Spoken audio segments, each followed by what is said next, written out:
오늘은 아주 특별한 인물 이야기를 들려드리려고 해요. 이 사람의 이야기를 듣고 나면 어떻게 한 사람의 행동이 역사를 한순간에 바꿀 수 있었는지 깜짝 놀라실 거예요. 그 주인공은 바로 무타구치 레냐입니다. 그는 일본 제국 육군의 장군이었지만 그의 행동 때문에 일본이 패망하는 데 큰 역할을 했었죠. 그래서 일본에서는 3대 오물, 우리나라에서는 어둠의 독립운동가라고 부르기도 한답니다. 무타구치 레냐는 1888년 일본의 사가현이라는 곳에서 태어났습니다. 어릴 때부터 군인이 되고 싶어 했죠. 그래서 22살에 일본 육군사관학교를 졸업하고 29살에는 더 높은 단계인 육군대학교까지 마쳤습니다. 이때까지만 해도 그는 그저 평범한 일본 군인 중 한 명이었답니다. 자, 이제부터가 진짜 중요해요. 1936년 레냐는 중국 베이징에 있는 일본군 제1연대의 연대장이 되었어요. 어느 날 밤 그의 부하 중 한 명이 사라졌다는 보고를 받았죠. 보통 이런 경우에는 어떻게 해야 할까요? 그래요. 먼저 정확히 무슨 일이 일어났는지 알아봐야겠죠. 하지만 레냐는 달랐어요. 그는 곧바로 중국군이 자신들을 공격했다고 생각해버렸어요. 그러고는 아무런 확인도 없이 중국군을 공격하라고 명령을 내렸죠. 이게 바로 중일전쟁의 계기가 되었답니다. 진짜 어처구니 없는 사실은 그는 전쟁을 일으킬 권한이 없었는데 군법을 무시하고 독단적으로 중국을 공격해버린 것이죠. 그런데 더 황당한 것은 당장 군사재판에 넘겨져서 중징계를 받았어야 했지만 레냐는 오히려 대령에서 소령으로 특진한 것도 모자라 1940년에는 중장으로 승진까지 하게 됩니다. 이제 레냐의 가장 유명한 작전에 대해 이야기해 볼게요. 바로 인팔 작전입니다. 1943년 레냐는 미얀마에 있는 일본군 15군의 사령관이 되었어요. 그때 그는 아주 대단한 계획을 세웠답니다.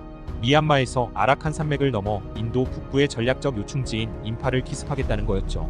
보통 이런 대규모 군사작전을 계획할 때는 어떻게 해야 할까요? 당연하겠지만 아주 꼼꼼하게 준비해야 해요. 하지만 레냐의 계획은 달랐어요. 그의 계획은 이랬답니다. 보급품이 필요하다고, 적에게서 빼앗으면 돼. 식량이 부족하다고, 포탄 씻던 소나 말을 먹으면 돼. 무기가 모자란다고, 정신력으로 극복하면 돼. 여러분, 이런 계획 들어보셨나요? 정말 놀랍죠? 당연히 그 당시 레냐의 부하들도 레냐의 일명 징기스칸 작전을 듣고 무슨 미친 소리냐면서 극구 반대했다고 합니다. 사령관님, 이 작전은 너무 위험합니다. 다시 생각해보는 게 좋을 것 같습니다. 그런데 레냐는 생각보다 완전 꼰대 그 자체였으며 고집도 심했죠. 심지어 반대하는 부하들을 모두 내쫓아버렸는데요.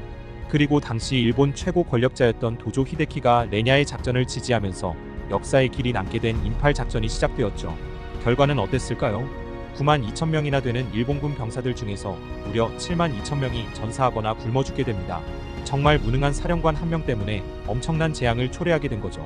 레냐가 생각한 것과 실제 전장은 하늘과 땅 차이였어요. 적군에게서 보급품을 빼앗겠다고요? 여러분도 누군가 여러분의 물건을 가져가려고 하면 그냥 줄 것 같나요? 당연히 아니죠.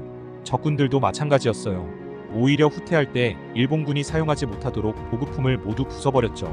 그리고 레냐가 말과 소를 식량으로 쓰겠다는 전략 또한 완벽히 실패했습니다. 왜냐고요? 그 동물들은 긴 여행을 하기에 적합한 종류가 아니었어요. 심지어 먹이도 제대로 주지 않았죠. 잡아먹기도 전에 불쌍한 동물들 대부분이 굶어 죽고 말았답니다. 상황이 이렇게 나빠지자 레냐의 부하들이 작전을 중단해야 한다고 외쳤지만 레냐의 똥고집은 꺾을 수 없었죠. 작전이 잘 안되는 건 여러분의 정신력이 부족해서다. 일본인은 원래 풀을 먹고 사는 동물이다. 이렇게 산이 푸르른데 먹을 게 없다니 말도 안 된다. 그렇게 레냐의 인팔 작전은 대실패하게 되면서 전쟁 역사의 길이 남게 되었죠. 대부분 이렇게 큰 실수를 하면 보통은 자신의 잘못을 인정하고 사과해야 할 텐데요. 하지만 레냐는 달랐어요. 전쟁이 끝난 후에도 레냐는 자신의 잘못을 인정하지 않았죠. 오히려 내가 잘못한 게 아니라 부하들이 잘못 싸웠기 때문이라고 말했다네요. 그렇게 무타구치 레냐는 혼자의 힘으로 일본 제국에 막대한 피해를 끼쳤기 때문에 우리나라에서는 어둠의 광복군으로 불리게 되었죠. 그리고 일본 패망 후 열린 전범재판에서도 그의 행동이 오히려 연합군의 승리에 도움이 되었다는 이유로 아주 가벼운 처벌만 받았습니다. 지금까지 일본 3대 오물 중 한 명인 무타구치 레냐의 이야기였습니다.